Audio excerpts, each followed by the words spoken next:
is the core DNA and mantra of the PNP, criminality. So reports from within the party make it clear. Mark Golding paid $10,000 for each delegate votes. So them spend millions. Because them planning us so them come thief back from the people's coffers.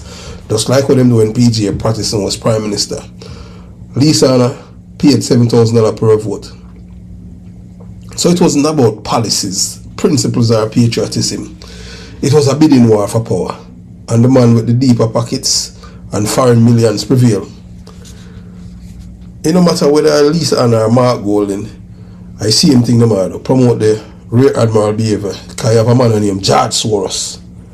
A man, yeah, that the man who don't believe in a God. Them man that's in a God not there. That I see man who own Buju Banton Soul, Vibes Cartel, Chief Curry, all of these people. So to the people who sold their votes and their soul, how do you feel now? Look around you. The country you betray for a few US dollars is better off.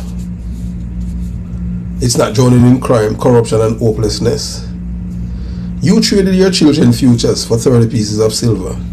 You handed control of Jamaica's destiny to a man who has no real connection to the struggles of the Jamaican people, no understanding of our pain, and no moral compass guiding his leadership.